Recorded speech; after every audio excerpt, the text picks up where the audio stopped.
The history of Urvashee.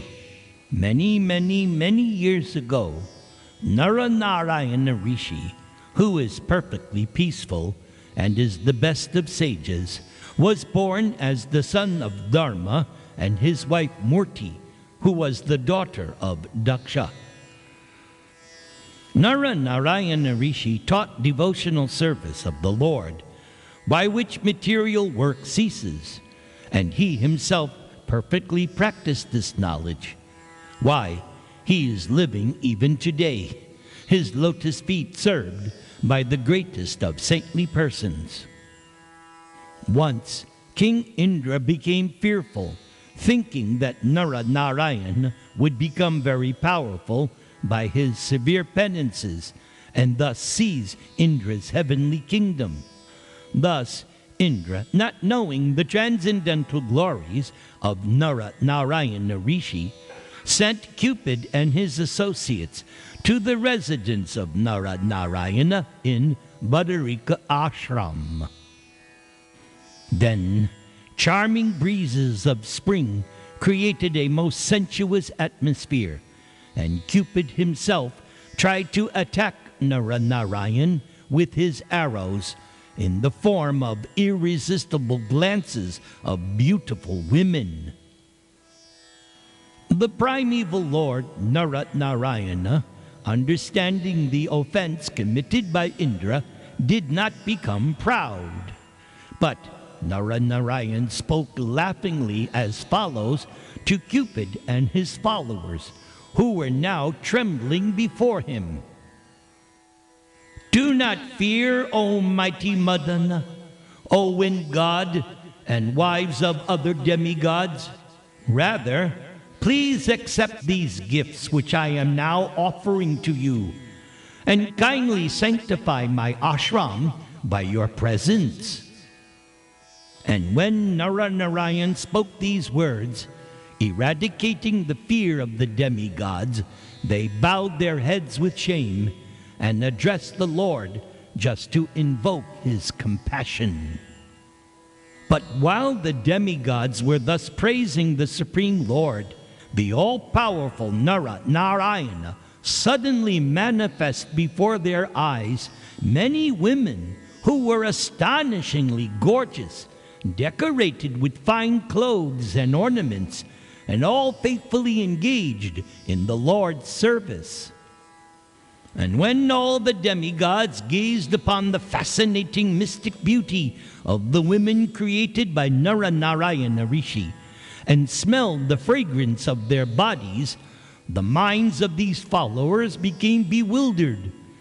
Indeed, upon seeing the beauty and magnificence of such women, the representatives of the demigods were completely diminished in their own opulence.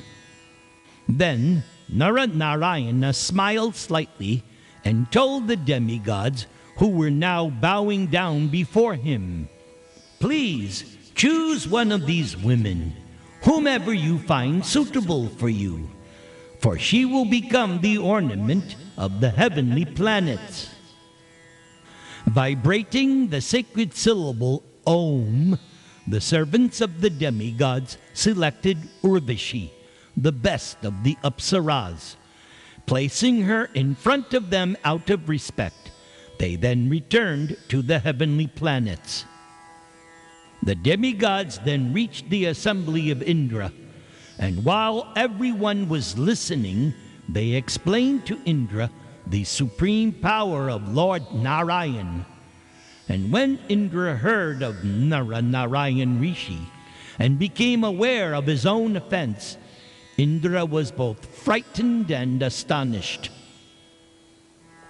Once, upon seeing Urvashee, the celestial society girl, both Mitra and Varuna discharged semen, which they preserved in an earthen pot. The two sons, Agastya and Vasishta, later appeared from that pot, and they were therefore the common sons of Mitra and Varuna. When the beauty, personal qualities, magnanimity, behavior, wealth, and power concerning the earthly king Pururava were described by Narada in the court of Lord Indra, the celestial woman Urvashee became attracted, and pierced by the arrow of Cupid, Urvashee approached Pururava. Having been cursed by Mitra and Varuna, the celestial woman Urvashee had acquired the habits of a human being. Therefore, upon seeing Pururava, the best of males, whose beauty resembled that of Cupid, Urvashee controlled herself and then approached him. And when King Pururava saw Urvashee, his eyes became jubilant in the ecstasy of joy, and the hairs on his body stood on end. With mild, pleasing words, Pururava spoke to Urvashee. "O most beautiful woman, you are welcome. Please sit here and tell me what I can do for you. You may enjoy with me as long as you desire. Let us now pass our life happily in a loving relationship." "Oh yes, most handsome man. Who is that woman whose mind and sight would not be attracted by you? For if a woman takes shelter of your chest, she cannot refuse to enjoy with you in a loving relationship. My dear King Pururava, please give protection to these two lambs who have fallen down with me. Now, although I belong to the heavenly planets and you belong to Earth, certainly I shall enjoy union with you. I have no objection to accepting you as my husband, for you are superior in every respect. And also, my dear hero, only preparations made in ghee will be my eatables. And I also shall not want to see you naked at any time, except at the time of union.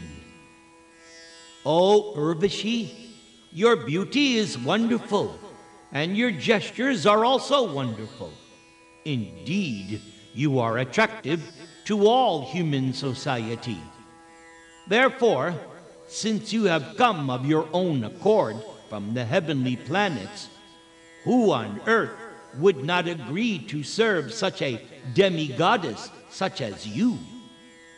And so, the best of human beings, Pururava, began freely enjoying the company of Urvashee, who engaged in loving affairs with him in many celestial places, such as Chaitraratha and Nandanakanan, where the demigods enjoy. Urvashee's body was as fragrant as the saffron of a lotus. Being enlivened by the fragrance of her face and body, Pururava enjoyed her company for many days in great jubilation. However, not seeing Urvashee in his assembly, Indra then said, "Without Urvashee, my assembly is no longer beautiful. So I request you, Gandharvas, to bring Urvashee back to my abode." Thus, the Gandharvas came to earth, and at midnight, when everything was dark, they appeared in the house of Pururava and stole the two lambs which were entrusted to the king by Urvashee. Urvashee had always treated those two lambs as if they were her own sons. Therefore, when they were being taken away by the Gandharvas, they began crying. Urvashee heard them and rebuked Pururava. "Oh, now I am being killed under the protection of an unworthy husband who is simply a coward and a eunuch, although he thinks himself a great hero. Because I depended on him, the plunderers have deprived me of my two sons, those lambs, and therefore I am now lost. My husband lies down at night in fear, exactly like a woman, although he appears to be a man during the day." Pururava was thus stricken by the sharp words of Urvashee, like an elephant struck by its driver's pointed rod. Pururava became very angry, and not even dressing himself properly, Pururava took a sword in hand and went out naked into the night to follow the Gandharvas who had stolen the lambs. After giving up the 2 lambs, the Gandharvas shone brightly like lightning, thus illuminating the house. Urvashee then saw Pururava returning with the lambs, but he was naked, and therefore Urvashee left. No longer seeing Urvashee on his bed, Pururava became most aggrieved. Because of his great attraction and attachment for her, Pururava was very much disturbed. Thus lamenting, he began traveling all over the earth, just like a madman. And during his travels all over the world, Pururava once saw Urvashee, who was now accompanied by 5 companions, on the bank of the Sarasvati at Kurukshetra. With jubilation in his face, he spoke to her in sweet words, begging her to stay with him. Indeed, he was about to commit suicide if she did not agree. "My dear king, you are a man, a hero, so don't be impatient and give up your life. Be sober, and don't allow the senses to overpower you like foxes. In other words, don't let the foxes eat you. You should know better. You should not be controlled by your senses. Rather, you should know that the heart of a woman is just like that of a fox, and so there is no use making friendship with women." Oh, Pururava, as a class, women are merciless and cunning, and they cannot tolerate even a slight offense against them. For their own pleasure, they can do anything irreligious, and therefore they do not fear killing even a faithful husband or brother. Women are very easily seduced by men, and therefore polluted women give up friendship of a man who is their well-wisher and establish false friendship among fools. Indeed, they seek newer and newer friends, one after another. But, my dear king, you will be able to enjoy with me as my husband at the end of every year for 1 night only, and in this way you will have other children." However, understanding that Urvashee was now pregnant, Pururava returned to his palace, and at the end of the year at Kurukshetra, he again obtained the association of Urvashee, who was now the mother of a heroic son.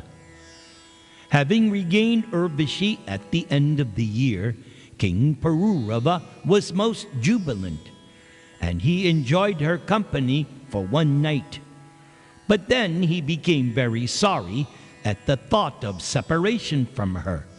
So Urvashee spoke to him as follows: "My dear king, seek the shelter of the Gandharvas, for they will be able to deliver me to you again." However, Pururava had only one desire. He wanted to go to the planet where Urvashee resided. He chanted mantras and performed a sacrifice. And by that sacrifice, Pururava satisfied Lord Hari, the enjoyer of the results of sacrifice. He worshipped the Lord, who is beyond the perception of the senses and is the reservoir of all demigods. Ultimately, Pururava was able to go to Gandharva Loka just as he desired.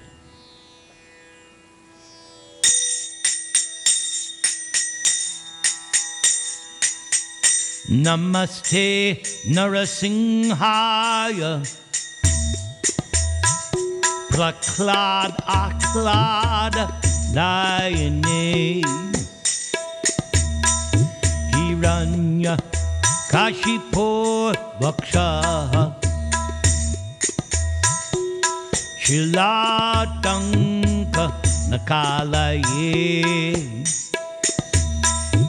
Ito Nrsimha Parato Nrsimho. Yato Yato Yamitato Nrsimha. Bahi Nrsimho Hridaye Nrsimho. Nrsimham Adin Sharanam Prapadye. Tabakara Kamala Barai Nakham Adbhuta Sringam. Dalita Hiranyakashipu Tanu Bringam. Keshavatvrita Narahari Rupa. Jaya Jagadisha Hare. Jaya Jagadisha Hare. Jaya Jagadisha Hare. Keshavadrita Nrsimha Rupa. Jaya Jagadisha Hare. Jaya Jagadisha Hare. Jaya Jagadisha Hare. Jaya Jagadisha, Jaya Jagadisha, Jaya Jagadisha Hare. Hare Krishna, Hare Krishna, Krishna Krishna, Hare Hare. Hare Rama, Hare Rama, Rama Rama, Hare Hare.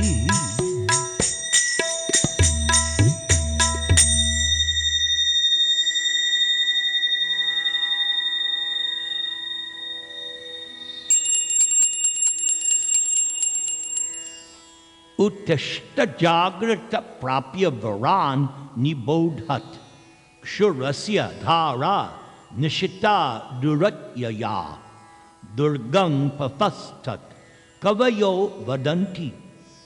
Please wake up and try to understand the boon which you now have in this human form of life. The path of spiritual realization is very difficult. Indeed, it is sharp like the edge of a razor. And that is the opinion of learned transcendental scholars. Om Tat Sat